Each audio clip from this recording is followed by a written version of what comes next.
মারা যতদিন পর্যন্ত বেঁচে আছে মাদেরকে ছাড়বেন না। একদিন চলে যাবে পৃথিবী থেকে এই মারা, তখন বুঝবেন মা চলে যাওয়া যে কি জিনিস। এটা আমার মা আমাকে বলে মাঝে মধ্যে যে আমার মা আরো কয়দিন বেঁচে থাকতো, মাকে একটু সরি বলতে পারতাম অন্তত।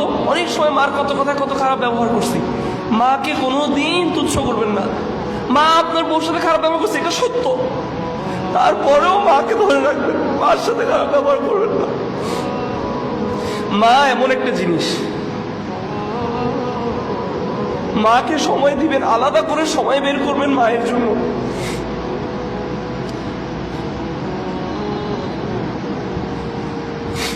কোনোদিন মায়ের চোখে চোখে তাকাবেন না, কোনোদিন মার দিকে চোখ গরম করবেন না।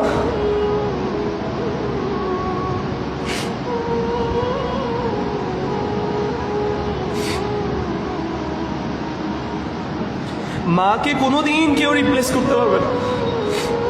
মা যত ভুল করুক, ভালো না লাগলে দূরে চলে যাবেন, একটু যে চুপ করে বসে থাকবেন, তাও মার দিকে তাকায় হাসবেন, মার জন্য দোয়া করবেন। মা দিনের কথা না শুনলে মার জন্য তাহাজ্জুদে কান্না করে দোয়া করবেন, তাও মাকে ছাড়বেন না। মার সাথে কোনো দিন গলা উঁচা করে কথা বলবেন না, সেম বাবার সাথেও কোনো দিন গলা উঁচা যদি করে থাকেন, আজকে বাসায় গিয়ে মা বাবার কাছে ক্ষমা চেয়ে নেবেন। আপনার জন্য আপনার মা বাবা যেটা করছে কোনোদিন এটা কেউ করবে না, কোনোদিনও এটা কেউ করবে না। শুধু মা বাবাই আছে এই পৃথিবীর মধ্যে দুইজন মানুষ যে সারা জীবন আপনার জন্য নিঃস্বার্থভাবে করে গেছে, অন্য কেউ আপনার জন্য নিঃস্বার্থভাবে করে নেই। আপনাকে যে মেয়ে বিয়ে করছে, আপনি যদি আজকে রাস্তার ফকির হইতেন আপনাকে বিয়ে করতো না। আপনি যদি বিশ্বে একটা ছেলে হইতেন আপনাকে বিয়ে করতো না। আপনার শাশুড়ি আপনাকে যতই রোস্ট খাওয়া, গরু মাংস খাওয়া, মুরগি মাংস খাওয়া, আপনার যদি আজকে পকেটে টাকা না থাকতো, আপনার মধ্যে সৌন্দর্য না থাকতো, আপনার কাছে কোনো দিন আপনার কাছে আপনার ওনার মেয়ে তুলে দিত না আপনার শ্বশুর।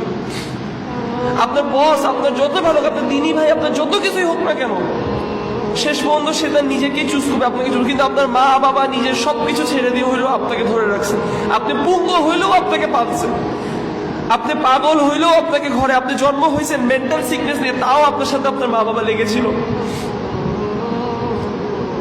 আপনি বৃদ্ধ হয়ে যাওয়ার পরে আপনিও যদি বিছানার মধ্যে পেশাব পায়খানা করেন, হইতে পারে আপনার বউ আপনাকে ফালা রেখে চলে যাবে, কিন্তু আপনার মা বাবা যদি বেঁচে থাকে, বুড়া বুড়ি মা হইলেও আপনার পেশাব পায়খানা মুছবে, কারণ আপনি তার সন্তান। মা বাবাকে কোনোদিন ছাড়বেন না।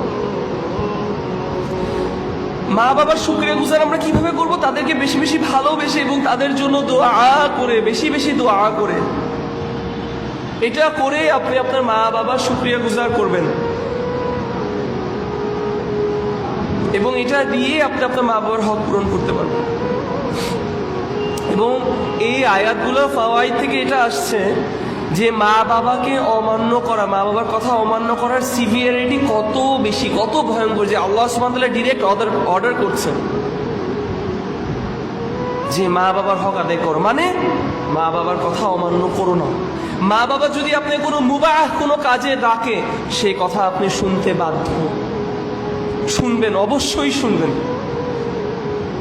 ঝগড়া করবেন না, তর্ক করবেন না। মা যদি পছন্দ না করে আপনার লাল কালার কাপড় পরা, অথবা আপনার সবুজ, বাদ দেন, দরকার নেই আপনার ওই লাল কালার পাঞ্জাবি পরা। মা যদি পছন্দ না করে আপনার ওইখানে যাওয়া, দরকার নেই আপনার যাওয়া। যে জিনিস আপনার জন্য ওয়াজিব, সেটা যদি পছন্দ না করে, সেটা আপনি মানতে বাধ্য, সেটা আপনার করতেই হবে। মা বাবা না মানলেও কিছু করার নেই। কিন্তু অসংখ্য জিনিস আছে যেটা আমাদের জন্য ওয়াজিব না, কিন্তু আমরা আমাদের মা বাবার সাথে সেটা নিয়ে ঝগড়া করতেছি, এবং ওই ঝগড়া দিয়ে আমরা তাদেরকে দিন থেকে আরো দূরে ঠেলে দিচ্ছি, আরো দূরে ঠেলে দিচ্ছি। এমনও সময় আছে তারা বলছে, তুই যে ব্যবহার করছিস এটা যদি ইসলাম হয়, আমি ইসলাম চাই না।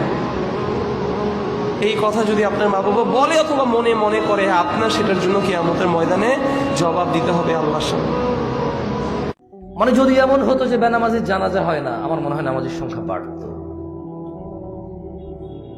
যদি এমন হতো বেনামাজির সাথে কেউ মেয়ে বিয়ে দিবে না, ছেলে বিয়ে দিবে না, আমার মনে হয় নামাজি বাড়ত।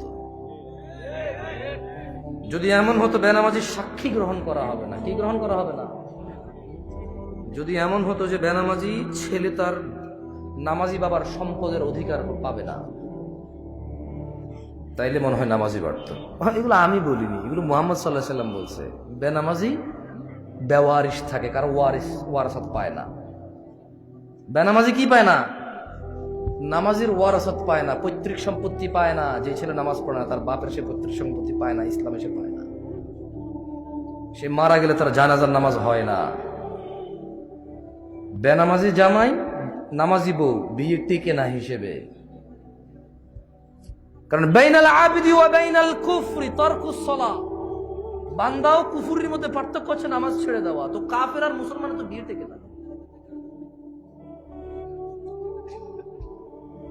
বাইনাল আবদি ওয়া বাইনাশ শিরকি ওয়াল কুফর তারকুস সালাহ, বান্দা শিরিক আর কুফরের মধ্যে পার্থক্য আছে নামাজ ত্যাগ করা। তো বেনামাজি নামাজি যদি বউ জামাই হয় টিকবে না, তো থাকবে না এই সংসার। খুব সিম্পল লজিক।